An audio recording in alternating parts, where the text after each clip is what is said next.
नमस्कार. श्री स्वामी समर्थ. सर्वप्रथम सर्वांना दिवाळीच्या खूप खूप शुभेच्छा. तर आजच्या व्हिडिओमध्ये आपण बघणार आहोत की दिवाळीसाठी अगदी साध्या आणि सोप्या पद्धतीने लक्ष्मीपूजन कसे करायचे. काल मी ह्याचा शॉर्ट व्हिडिओ टाकला होता, पण आज मी ह्याचा पूर्ण व्हिडिओ अपलोड करत आहे.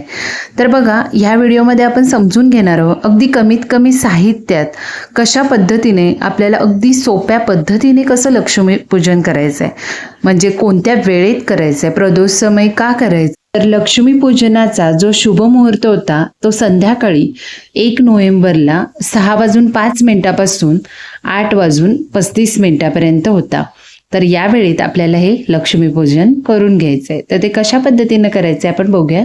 सर्वप्रथम आपण असं चौरंग मांडून घ्यायचं आहे. त्यानंतर आपण पहिला समईची म्हणजे तांदूळ घालूया प्रत्येक समईखाली आणि त्याला हळदी कुंकू वाहून आपण समईला मग प्रज्वलित करायचं आहे. त्यामुळे पहिला दोन्ही समयांना आपण अशा पद्धतीने तांदूळ आणि हळदी कुंकू वाहून आपल्याला ते समईंना मग प्रज्वलित करायचं आहे आणि मग आपल्या पूजेची सुरुवात करायची आहे. सर्वप्रथम तुम्ही सगळी जागा शुद्ध करून घ्यायची आहे. स्वस्तिक वगैरे चौरंगाच्या खाली काढून घ्यायचं आहे आणि मग आपण आता हे दीप प्रज्वलन करून घेऊया. तर अशा पद्धतीने दोन्ही दिवे मी आता लावलेले आहेत. आता त्यानंतर बघूया काय करायचं आहे. सर्वप्रथम आपण एक चांगलं स्वच्छ लाल कापड, लक्ष्मीसाठी लाल रंग खूप शुभ आहे, म्हणजे तिला तो आवडीचा रंग आहे. मग सर्वप्रथम आपण गणेश पूजन करून घ्यायचं आहे. तर त्याआधी आपल्याला त्या सुपारीसाठी, जी आपण गणेशासाठी पूजणार आहे, सुपारी नसेल, अगदी गणपतीची छोटी मूर्ती असेल तर त्याचं देखील तुम्ही अभिषेक घालून पूजन करू शकता. तर सर्वप्रथम आपल्याला सुरुवात करण्यापूर्वी 3 वेळा आचमन करून घ्यायचं आहे. ओम केशवाय नमः, ओम नारायणाय नमः, ओम माधवाय नमः असं 3 वेळा आपल्याला आचमन करून घ्यायचं आहे. आणि नंतर 2 वेळा ओम गोविंदाय नमः, ओम विष्णवे नमः म्हणून तामनात पाणी सोडून घ्यायचं आहे. आणि मग हे पाणी आपल्याला दुसऱ्या भांड्यात ओतून घ्यायचं आहे. मग त्यानंतर आपल्याला सुपारीची म्हणजेच गणपती बाप्पाची आपल्याला पंचामृताने अभिषेक घालून प्रतिस्थापना करायची आहे. मग सुरुवातीला तुम्ही पाण्याने आपण पहिला अभिषेक घालून घ्यावा सर्वप्रथम. मग तो देखील पळी पंचपात्रानेच तुम्ही घालून घ्यावा. 5 वेळा मी हे पाणी घातलेलं आहे. त्यानंतर मग थोडं चोळून घ्यावी. स्वच्छ नवीनच असेल सुपारी तर काय गरज नाही. त्यानंतर आपल्याला पंचामृत, जे मी दूध, तूप, दही, साखर आणि मध या 5 गोष्टींपासून बनवलेलं आहे. तर यानं आपण देखील 5 वेळा त्याला अभिषेक करून घ्यायचा आहे. मग तो झाला की परत पुन्हा पाण्याने आपल्याला अभिषेक करून घ्यायचा आहे. म्हणजे अशा पद्धतीने आपल्याला गणपतीचं जी आपण स्थापना करणार आहे सुपारीची, ती आपल्याला शुद्धी करून, कारण सुरुवात कोणतीही मूर्ती असतो दे काय असू दे, आपल्याला सर्वप्रथम पंचामृताने अभिषेक करून घ्यावा लागतो. मग तो घेतल्यानंतर ती जी सुपारी आहे किंवा आपले गणपती बाप्पा आहे त्यांना स्वच्छ पुसून घ्यायचं आहे. आणि पुसून घेतल्यानंतर मग आपण जी विड्याची पानं ठेवली आहेत त्याच्यावर त्याची स्थापना करून घ्यायची आहे. मग त्यानंतर आपल्याला गंध, हळद, कुंकू वगैरे सगळं लावून घ्यायचं आहे. त्यानंतर मग आपण त्याला 21 मण्यांचं कापसाचं वस्त्र केलेलं आहे. ते 21 मण्यांचं कापसाचं वस्त्र आणि लाल फूल असं दोन्ही आपल्याला अर्पण करायचं आहे. जर तुमच्याकडं दुर्वा उपलब्ध असतील तर त्या देखील तुम्ही इथे घालू शकता, कारण गणपतीला दुर्वा खूप प्रिय असतात, हे सर्वांना आपल्याला माहीतच आहे. हे झाल्यानंतर मग आपल्याला काय करायचं आहे, तर सर्वप्रथम आपल्याला आता फोटोची स्थापना करून घ्यायची आहे. आपण लक्ष्मी, कुबेर, सर्व ज्या देवी देवतांचा असेल किंवा नुसत्या लक्ष्मीचा जरी असेल तरी देखील तो फोटो आपण स्थापन करून घ्यायचा आहे. त्याला स्वच्छ पुसून घ्यायचं आहे. मग त्याला गंध आणि हळद कुंकू हे आपण लावून घ्यायचं आहे. सर्व फोटोला आपण हे लावून घ्यायचं आहे. कुबेर आहे, त्यात लक्ष्मी आहे, सरस्वती आहे आणि आपले गणपती बाप्पा आहेत आणि 2 यंत्र देखील आहेत. तर या सर्वांना आपल्याला गंध आणि हळद कुंकू असं सर्व काही लावून घ्यायचं आहे. त्यांच्या चरणांना पण लावायचं आहे आणि माथ्याला देखील आपल्याला हे लावून घ्यायचं आहे. त्यानंतर बघा, आपल्याला आता कलश स्थापना करायची आणि त्यापूर्वी आपण ह्या फोटोला आपण जे वस्त्र केले, 11 मण्यांचं मी वस्त्र केलेलं आहे, तर ते वस्त्र घालून घ्यायचं आहे. आणि त्यानंतर तुम्ही फुलं किंवा हार हे देखील घालू शकता. त्यानंतर बघा, आपल्याला काय करायचं आहे, मग याला तुपाचा दिवा आपण आता प्रज्वलित करून घ्यायचा आहे, खास आपल्या लक्ष्मी मातेसाठी. म्हणजे पूजेची आता आपण सुरुवात तर केलेलीच आहे, पण त्यानंतर आपल्याला कलश स्थापना करण्यापूर्वी तुपाचा दिवा आपल्याला लावून घ्यायचा आहे. हा बघा आता मी व्यवस्थित पद्धतीने असा लावून घेतलेला आहे. फुलवाती ज्या असतात त्यानं लावून घ्यायचं आहे. आणि मग आता आपल्याला तांदळाची रास घालून म्हणजे 1 मूठ अशी घालायची. त्याला मग आपण स्वस्तिक काढायचं किंवा चक्र देखील काढला तरी चालेल. मी स्वस्तिक काढलेलं आहे. मग त्यानंतर त्यावर हळदी कुंकू घातलेलं आहे. आणि मग आपल्याला आता ह्याच्यावर कलश ठेवायचा आहे. तर कलशाला देखील आपण 8 बोटं म्हणजे अष्ट बोटं जे आहेत ते आपली हळदी कुंकवाची उठवून घ्यायची आहेत आणि दुसऱ्या साईडला स्वस्तिक काढायचं आहे आणि तो कलश तिथं ठेवायचा आहे. मग कलश ठेवल्यानंतर आपल्याला सतत आपल्या मुखामध्ये श्री लक्ष्मी नमः हा जप असता पाहिजे. मग त्यामध्ये आपल्याला हळद, कुंकू, तसेच फूल, अक्षता आणि पैसा, सुपारी ह्या सर्व काही गोष्टी त्या कलशामध्ये आपल्याला घालून घ्यायच्या आहेत. कारण ह्या गोष्टी म्हणजे कसं असतं बघा, आपण लक्ष्मी मातेची स्थापना या कलशाच्या रूपाने करत असतो. मग त्यावेळी या प्रत्येक गोष्टीला खूप अनन्यपणे महत्त्व आहे. मग ह्या गोष्टी आपण सगळ्या या कलशामध्ये टाकून घ्यायच्या आहेत. पैसा, सुपारी जे काही असेल ते. त्यानंतर मग त्याच्यावर आपण ही 5 आंब्याची पानं घेतलेली आहेत. त्याला देखील आपण हळदी कुंकू लावून घेतलेलं आहे. तर 5 असू देत, 7 असू देत तरी देखील चालतात. तर मी इथे 5 पानं ह्यामध्ये घातलेले आहेत. आणि मग आपल्याला श्रीफळाची म्हणजे आपल्या नारळाची स्थापना करून घ्यायची. त्याला देखील मी थोडंसं पाणी लावलेलं आहे. कारण आपण हे नारळ वगैरे बाहेरून घेऊन येतो, त्याला काही म्हणजे हात वगैरे लागलेले असतात. मग थोडं त्याला शुद्ध करून आपण त्याला हळद आणि कुंकू हे लावून घ्यायचे. जर तुम्ही नारळ सजवणार असशीला तो देखील तुम्ही सजवू शकता. म्हणजे अगदी आता प्रत्येकजण नथ वगैरे सगळं घालून असं देखील सजवतात किंवा सजावटीचा मुकुट देखील मिळतो, तो देखील तुम्ही लावू शकता. मग त्याच्यावर तुम्ही हार देखील घालू शकता किंवा गजरा देखील घालू शकता. तर आता मी हार बनवलेला होता त्यामुळे मग मी ह्याच्यावर हार हा घातलेला आहे. आणि 11 मण्याचंच पुन्हा कापसाचं वस्त्र ह्याच्यावर मी घालत आहे. तर बघा अशा पद्धतीने मी छानपैकी फोटोची आणि आपल्या गणेशाची आणि कलशाची स्थापना करून घेतलेली आहे. अगदी ही पूजा अगदी सोप्या पद्धतीने मी करण्याचा प्रयत्न केला आहे. बघा तुम्हाला जर आवडली तर शेवटपर्यंत हा व्हिडिओ नक्की बघा. म्हणजे पुढच्या वेळेस तुम्हाला लक्ष्मीपूजन करताना याचा नक्कीच उपयोग होईल. मग आपल्याला बघा आता आपले पुढचे जे विष्णू आहे, परत श्रीयंत्र आहे आणि मी काही कवड्या आणि गोमती चक्र वगैरे घेतलेले आहे त्याची देखील स्थापना करायची आहे. मग त्यासाठी प्रथम मी विड्याची 2 पानं घेतलेले आहेत. त्याच्यावर तांदूळ किंवा अक्षता घातलेले आहेत. मग त्यावर हळद कुंकू घालून मी आता श्रीयंत्र ते देखील आपल्याला पुसून घ्यायचं आहे. थोडंसं पाणी शिंपडून घ्यायचं आहे. नवीनच आहे ते पण शिंपडून घ्यायचं आहे. मग त्यानंतर तुम्ही प्रत्येक मग त्यामध्ये लक्ष्मी आणि कुबेर असं दोन्हींचा फोटो देखील आहे आणि यंत्र पण आहे ते.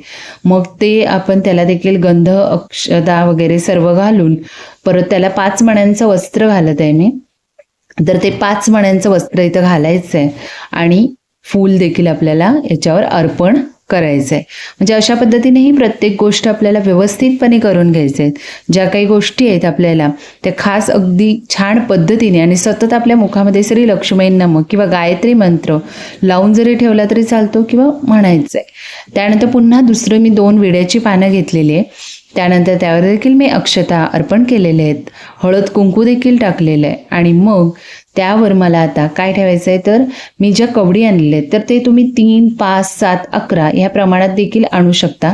मला ज्या कवड्या मिळाल्या म्हणजे व्हाईट कलरच्या पण असतात, येलो कलरच्या पण असतात.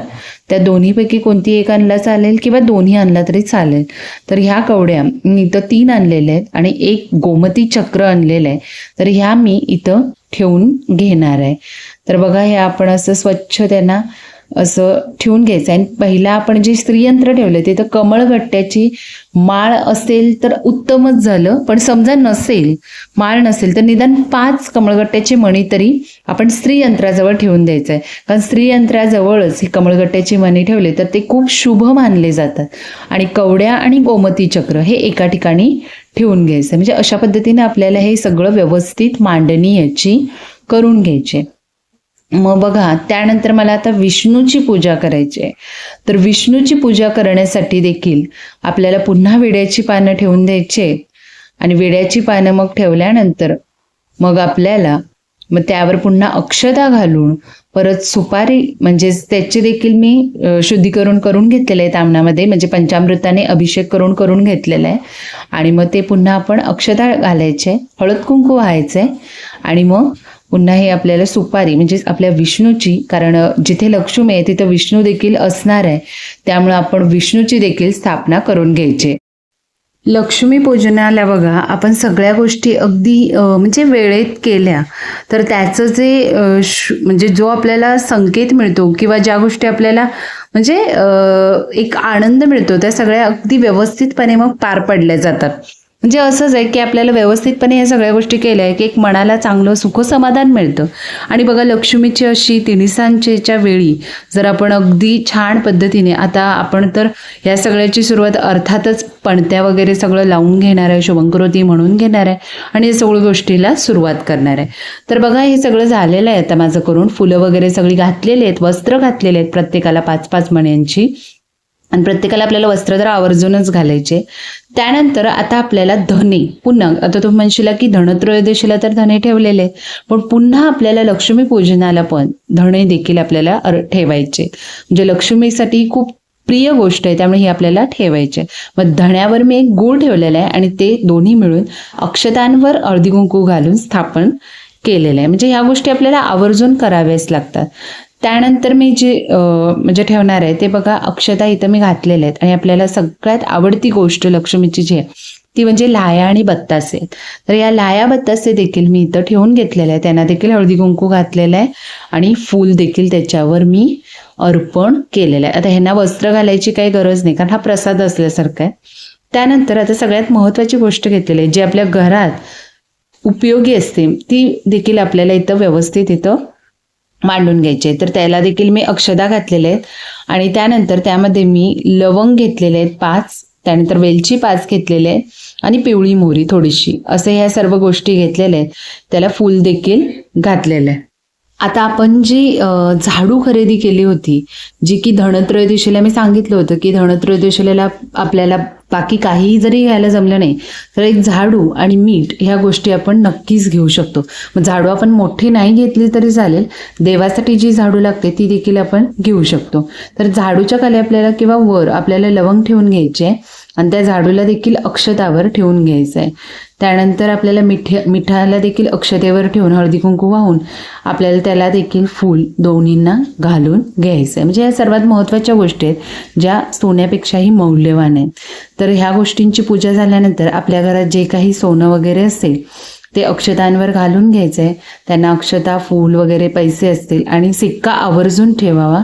जितके काही पैसे असतील त्याच्यावर एक तरी सिक्का तुम्हाला ठेवायचा आहे. ह्या गोष्टींची देखील मी पूजा करून घेतलेल्या आहे. त्यानंतर बघा प्रत्येक गोष्टी मी ह्या अक्षता घालूनच ठेवलेलं आहे कारण त्यांची थोडक्यात आपण स्थापना करतो. आता आपल्याला पंचामृताचा नैवेद्य दाखवायचा आहे. म्हणजे लक्ष्मीला आपण म्हणजे बाकी सगळा तर नैवेद्य दाखवणारच आहे पण पंचामृताचा नैवेद्य अवश्य दाखवायचा आहे. तर मी 3 वेळा आचमन करून हा नैवेद्य मी नैवेद्यम समर्पयामी म्हणून हा नैवेद्य दाखवून घेतलेला आहे. पंचामृताचा नैवेद्य खास करून दाखवावा कारण कधीही आपण कोणतीही पूजा करू देत पंचामृत हे अवश्य लागतं. केळी असतील त्यात घातलेली तरी देखील चालेल, नसतील तर जे काही आपल्या इथं 5 सामग्री उपलब्ध आहेत त्या सामग्रीपासून आपण हे पंचामृताचा नैवेद्य दाखवून घ्यायचं आहे. अगदी सोपी पद्धत आहे पूजेची. तुम्ही म्हणजे अगदी आपल्याला बघा आपल्याला जमेल त्या पद्धतीने आपण करायचं आहे. पण ज्या गोष्टी आपल्या घरात अवेलेबल आहेत त्या नक्कीच आपण ह्या पूजेसाठी वापरू शकतो. थोड्याफारच वस्तूंची आपल्याला खरेदी करावी लागते. मग अगरबत्ती आपल्याला ओवाळून घ्यायची. आपण किती 5 लावा, 7 लावा, कितीही लावा, म्हणजे कसं प्रसन्न वाटलं पाहिजे वातावरण. त्यानंतर धूप देखील लावून घ्यायचं आहे. धूप देखील तुम्ही छान वासाचा असा लावला की खूपच मन प्रसन्न होऊन जाणार आहे. आणि लक्ष्मी देखील आपल्या घरात म्हणजे कसं आता तुम्ही रांगोळी वगैरे तर काढलीच असेल तर उंबऱ्याला देखील आपण हळदीचा लेप लावूनच रांगोळी काढायची आहे. कारण ज्या अर्थी तुमचं मुख्य प्रवेशद्वार प्रसन्न असेल त्या अर्थीच सगळ्या गोष्टी चांगल्या घडणार आहेत. मग आपण आपला दरवाजा देखील मी तुम्हाला सांगितलेलं की दिवाळीची साफसफाई करण्याआधी हे दरवाजा वगैरे सगळं स्वच्छ करून घ्यायचं आहे. त्यावर स्वस्तिकाचं चिन्ह लावलं तरी चालेल किंवा कुंकवाने स्वस्तिक काढलं तरी चालेल. मग मी पुन्हा फळांचा नैवेद्य दाखवून घेत आहे. आता माझ्याकडे ही 2च वेगळी फळं उपलब्ध होती मोसंबीची, तर ती मी दाखवून घेतलेली आहे. तुमच्याकडे 5 फळं असतील ती दाखवली तरी चालेल किंवा केळी असतील तर ती देखील दाखवलं तरी चालेल. मग त्याला देखील फूल अर्पण करायचं आहे. हे सगळं केल्यानंतर आपल्याला फराळ जो काय आपण बनवला असेल तर मी इथं थोडाफार फराळ बनवलेला आहे तो देखील आपल्याला नैवेद्य दाखवून घ्यायचं आहे. म्हणजे अशा पद्धतीने आपल्याला ही अगदी व्यवस्थितपणे पूजेची मांडणी करून आपण अगदी छान पद्धतीनं आणि अगदी असं गिजबट नाही, अगदी व्यवस्थित असं ही पूजा करून घेतलेलं आहे. बघा तुम्हाला आवडते काय, आणि जर आवडत असेल तर नक्कीच तुम्ही या चॅनलला सपोर्ट करा, सबस्क्राईब करा, कारण मी असे नवनवीन व्हिडिओज या चॅनलवर अपलोड करतच असते. बघा लक्ष्मी आपल्यावर सतत म्हणजे सगळ्या गोष्टी आपल्या जर मनासारख्या जर घडत असतील तर ह्या गोष्टी आपल्याला आवर्जून करायला काहीही हरकत नाही आहे. कारण बघा जर आपल्या आयुष्यात अनेक संकट असतात, त्याच्यावर जर आपल्याला मात करायची असेल तर नक्की आपण ह्या सगळ्या गोष्टी अगदी मनापासून जर केल्या तर नक्कीच याचा फायदा आपल्याला होऊनच जाईल आणि सगळ्या गोष्टी आपल्या व्यवस्थित पार पडतील. बघा श्रीयंत्र, हे लवंग, बघ आपल्याला माहीत नसतं म्हणजे लवंग वगैरे हे पूजेसाठी किती पवित्र मानलं जातं. लवंग, वेलची किंवा हे पिवळ्या मोहरी असतात. आता जर तुमच्याकडं हळकुंड खारीक वगैरे, बदाम, काजू ह्या सगळ्या गोष्टी जर अवेलेबल असतील तर तुम्ही त्या देखील प्रसादाला, जसं आता काही काही जण सुगडे जे छोटे मिळतात त्यात देखील ठेवतात, तर ते जर मिळाले नाही तर आपण ह्या वाट्यांमध्ये देखील ते ठेवू शकतात. आता माझ्याकडे ते उपलब्ध नव्हतं त्यामुळे मी ते वाट्यांमध्ये ठेवलं. म्हणजे अशा पद्धतीने ही पूजा अगदी छान पद्धतीने मी करण्याचा प्रयत्न केला आहे. तर बघा तुम्हाला कशी वाटते ती पूजा. आणि मग सगळं आपलं हे सगळं झाल्यानंतर आपल्याला आरती म्हणून घ्यायच्या आहेत. तर मी तर 5 आरत्या म्हणून घेतलेल्या आहेत. तर 5 आरत्या आपल्याला अगदी घंटी वगैरे वाजवून छान पद्धतीने म्हणून घ्यायचे आहेत. आणि आपली जर लहान मुलं असतील तर त्यांना आपण सांगायचं की आरतीला, किंवा आपल्या घरात जे सगळे बाकीचे मेंबर असतील तर त्यांना सांगायचं की तुम्ही आरतीला नक्की उभा राहावा, कारण आरतीला एकट्याने आरती करू नये, तर सर्वांनी मिळून ती आरती करायची आहे. तर आता ही माझी मुलगी आहे, तिला मी देवाला पाया पडण्यासाठी बोलवलेलं आहे, तर तिनं छानपैकी अक्षता घालून पाया पडून घेतलेलं आहे. आणि हा माझा मोठा मुलगा आहे, तर त्यानं देखील म्हणजे सगळं अक्षता, हळद कुंकू वगैरे घालून नमस्कार करून घेतलेले आहे. तर अशा पद्धतीने मी ही पूजा करण्याचा अगदी मनापासून प्रयत्न केलेला आहे की देवी लक्ष्मीची कृपा आपल्यावर अखंड राहू दे आणि आपल्या घरात म्हणजे देवी लक्ष्मीचा वास सतत राहू दे. अलक्ष्मी जी असते, ज्यावेळी आपण पूजेची सुरुवात करत असतो, अलक्ष्मीला आपण सांगायचं की आमच्या घरात आम्ही सदैव लक्ष्मीचा वास करण्यासाठी चांगल्या पद्धतीनं प्रयत्न करणार आहे. तर जे काही म्हणजे अलक्ष्मी म्हणजे काय,